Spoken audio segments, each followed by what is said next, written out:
Hello and welcome to News Now on TV360. I am Thelma Okoro. The Niger Delta Avengers, a militant group in Niger, says it has carried out 5 attacks in the southern energy hub since Friday. In a series of messages on its Twitter feed on Sunday, the group said on Friday night it carried out an attack in a pipeline connected to the Warri refinery operated by the NNPC. Adding that on Saturday night, it blew up 2 lines close to Batan Flow Station in Delta State run by MPDC, a subsidiary of NNPC. The Avengers also said 2 Chevron facilities close to Abia Flow Station in Delta State were attacked in the early hours of Sunday.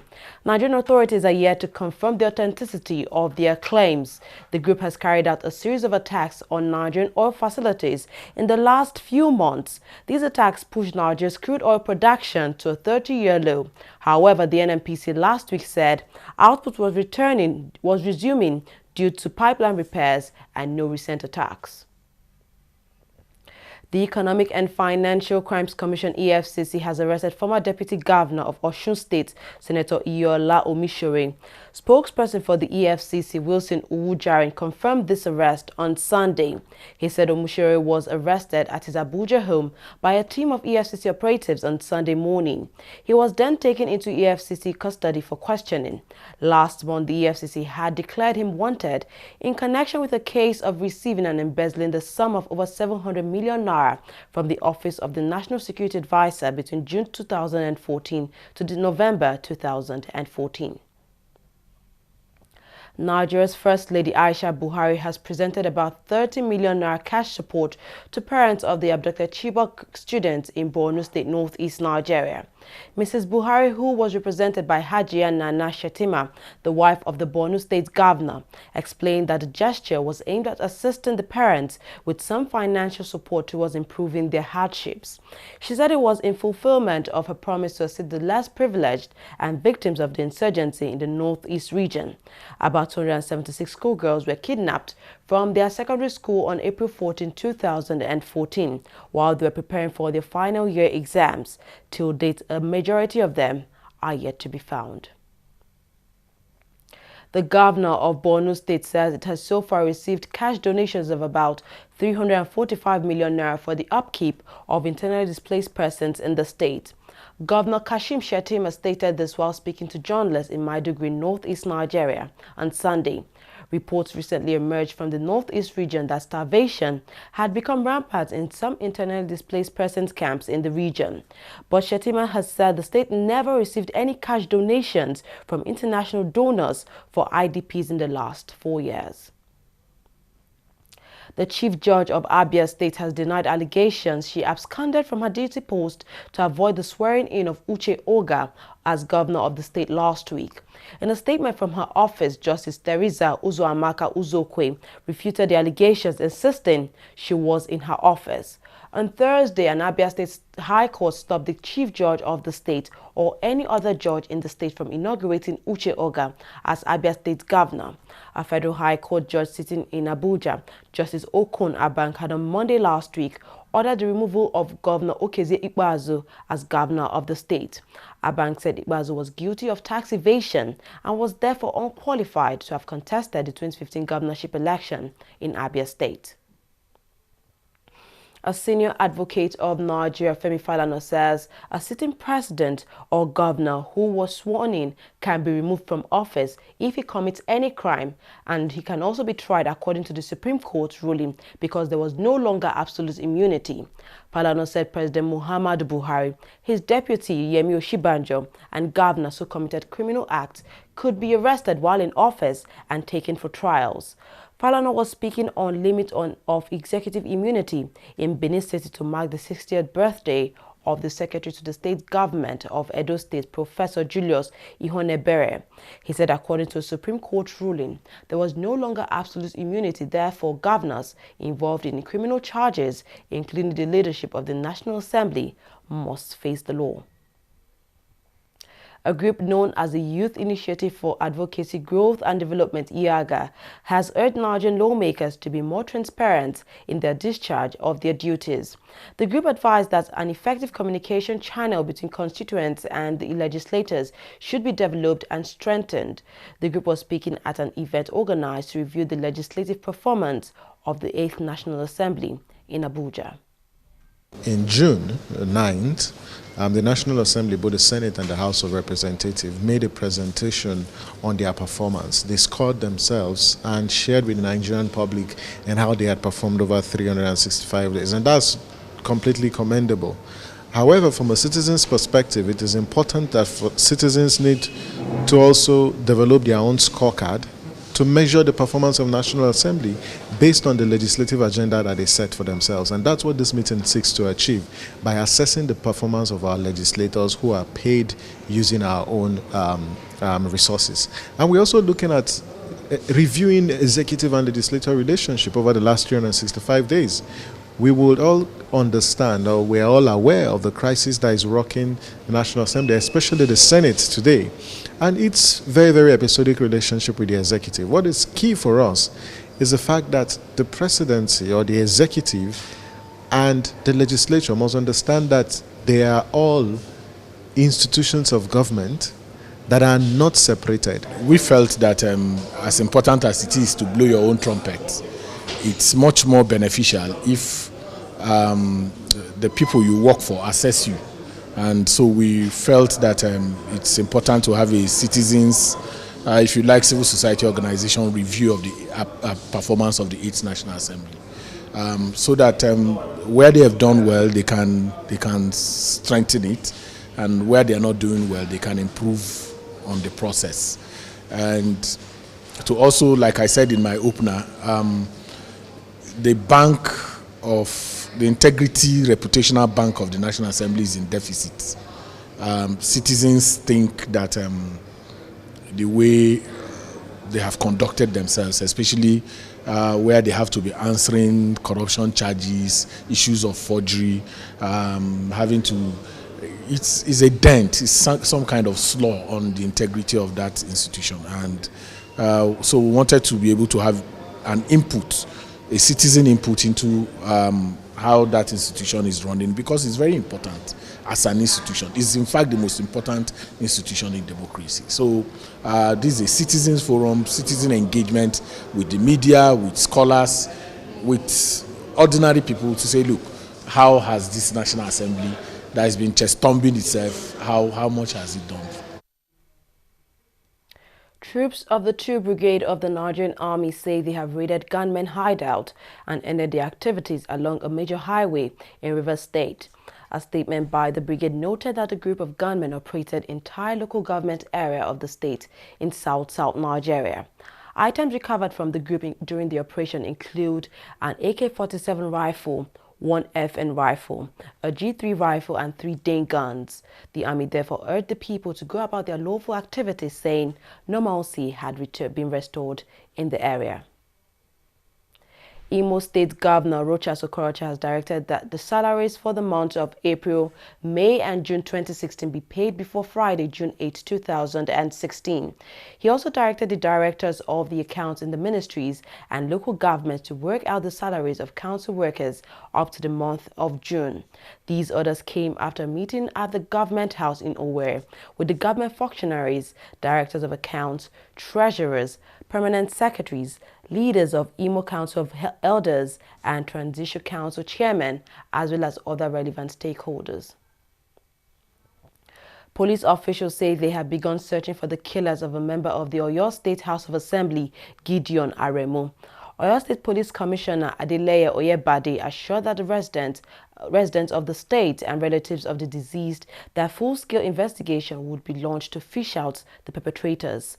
The lawmaker representing Orelokwe constituency in the Oyo State House of Assembly was gunned down late Friday night at the entrance of his Akobo residence by unknown gunmen. The Police Service Commission has approved the retirement of 21 Assistant Inspector General of Police. The retirement followed the elevation of Idris Ibrahim, who was a junior to the officials, in rank to the position of Inspector General by President Muhammadu Buhari. In a statement signed by Ikechukwu Ani, who is the head of public relations, the chairman of the PSC, Mike Okiro, thanked the officers for their services to the nation and wished them well in their future endeavors. Among those affected are former Commissioner of Police in Lagos State, Omar Manko, and Joseph Umbu, who was popular following his controversial tenure as Commissioner of Police in Rivers State in 2014. We'll take a short break. When we come back, we'll look at business and international stories. Don't go away.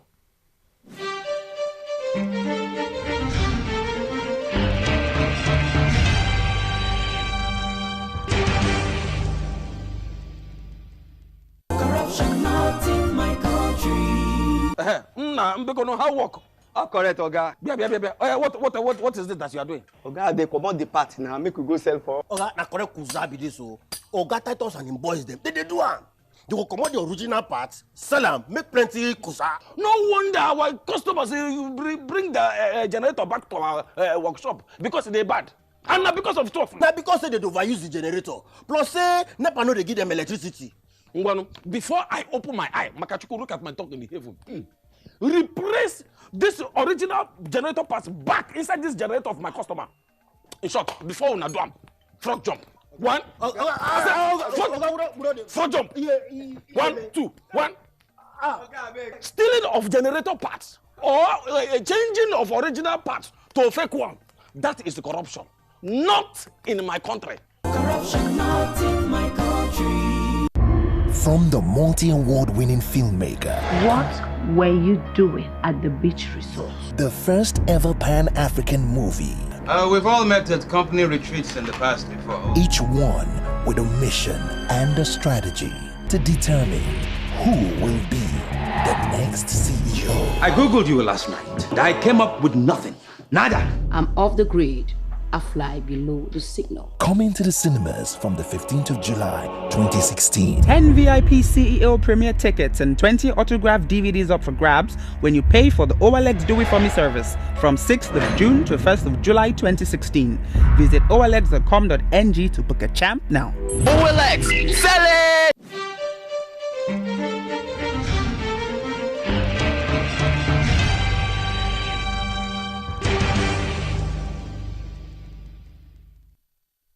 Welcome back. You're watching TV360 News now. The Standards Organization of Nigeria's Sun has blamed the influx of substandard products into the country on the removal of the organization from the Nigerian ports. The organization was ejected from Nigeria's ports in a move to ease congestion at the port and facilitate quick clearance of goods. But head of Sun, Paul Ayan, now says absolute control over the importation of goods is the only way to reduce influx of fake and substandard products. Our correspondent Abiola Ismail now reports. Nigerian markets are usually flooded with substandard goods owing to very weak checks and corruption. Now the head of the country's agency in charge of raiding Africa's biggest economy from substandard goods says the government decision to eject its organization from tracking goods coming into the country right from the nation's port is also contributing to the problem. We have control on certain factors. We don't control certain factors. And the preponderance of the problem is with what we don't have control on. The products that are coming in from overseas. Right now, when we don't control where it's manufactured, and we don't control how it gets into Nigeria as an institution. So we need to take control of that point at which these things are coming into Nigeria. Then you can hold us accountable for exactly what is circulating, but when we don't have control of that factor. So that is one major challenge. Critically, these things are coming in through the seaports, and elsewhere it's not at the seaports. So when they come in, we start chasing them around the country, and we need people, we need resources to chase them. So these are the challenges. In 2011, the government of former President Goodluck Jonathan ordered SON to vacate the port following complaints of duplicity of functions and multiple regulating agencies at the port, which made business transactions at various ports cumbersome. The decision was hailed by importers at that time. But while touring SON laboratory facilities at the agency's headquarters in Lagos, the Minister of State for Trade and Investment, Aisha Abubakar, says the decision will be reviewed to help the country wage an effective war against dumping. The government is reviewing the case. The acting GD has put forward his case and we're looking at it and we're going to review and see what the best way forward is. We're going to see improved economic activity, because what it means is that once we're able to certify standards for our goods and services, expectation will increase, production will increase, and with all those increases will come job creation and employment for our young people. When completed, the laboratory will play a central role in Nigeria's fight against substandard goods. It is here that locally manufactured products will be tested before they are certified fit for the market. As for the substandard imports, SON says it is planning to crack down. It says by the end of this month, the EPC portal, a window created by the Nigerian Customs Services for all importers to log on all information on their consignment in order to monitor their conformity with Nigerian standards, will be closed, and any importer who failed to abide by the new policy will be shut down. Abiola Ismail, TV360, Lagos. The exit of the UK from the European Union is still drawing up a number of issues among members of the business community here in Nigeria, especially on how it will affect the Nigerian economy. Bankers and financial analysts who converged at an event in Lagos State, Southwest Nigeria, say the outcome of the referendum has triggered some measures of uncertainty and anxiety in Nigeria, Africa, and the global economy. Our correspondent, Abiola Ismail, has the details. Britain's economy accounts for only 4.4% of Nigerian global trade, and the EU accounts for 38.8%.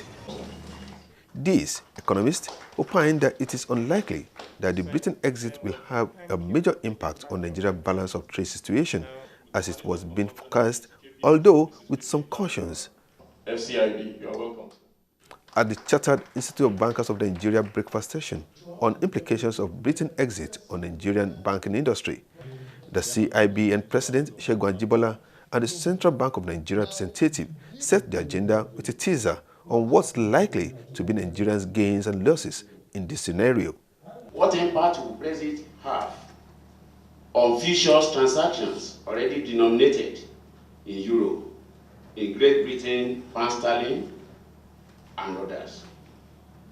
What will be the impact of a possible Scotland, Ireland taking a stand different from that of Britain? The political fallout of a Brexit and the reactions of the EU Council, it's been most amazing the way they have reacted. I must say, perhaps rather immaturely, by asking Britain to do it fast and do it fast. Let's get done with this. The EU itself is never going to be the same again. Nigeria accounts for over 1 million people living in the United Kingdom, and Nigeria as a country is a major recipient of diaspora remittances in Africa. It is on this premise that Bisi Lamikora, a partner and head management consulting KPMG, said the unfolding scenario may have some adverse implications for remittances to Nigeria from the UK. Most of that economy is based on consumer power. It's 60% of the economy. So all this does is that it does impact consumer purchasing power. Like Dr. Adedipe said, you see issues in terms of, prices of house, retail prices, and that is the impact that a lot of us will then feel, either directly or indirectly. I mean, some of it, which is direct, is that remittances actually constitute quite a significant part of our inward review. But on his part, a former special advisor to the President of Nigeria, Biodun Adedipe, said that the Britain exit implies that investors within the British economy will no longer have free access to the EU market of over $16 trillion and a market size of over 500 million people. If Nigerian banks enjoy credit lines in UK, by the time they begin to struggle to survive, where will they have the muscle and the energy and resources to support financial institutions in other jurisdictions? So that's a big issue for us to consider. And of course, The president mentioned correspondent bank relationships earlier on. Again, that will be an issue. On the whole, the impact of Britain's exit on the Nigerian economy is unlikely to be profound. Besides, negotiations will still take the next 2 years.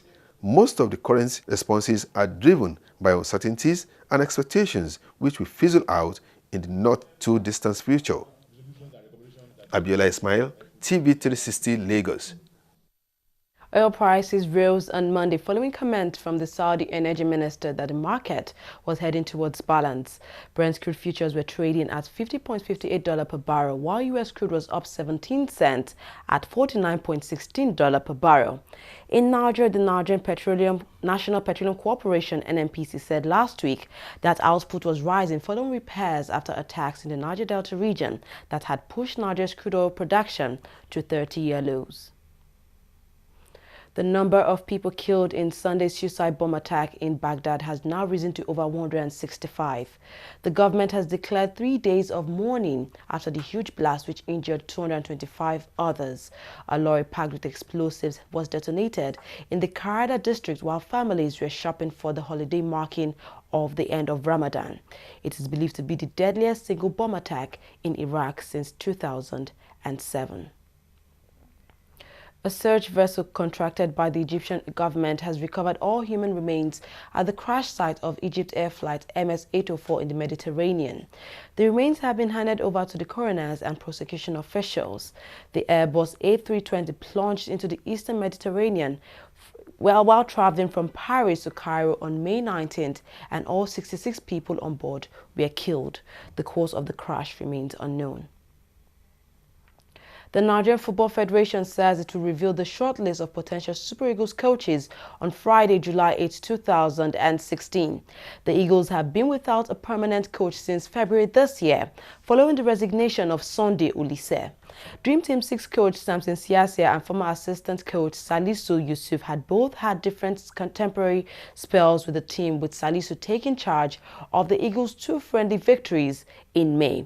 Following a meeting of its executive committee last Friday, the NFF's Technical and Development Committee also set a deadline of Wednesday, June 6, 2016 for interested candidates to apply for the position.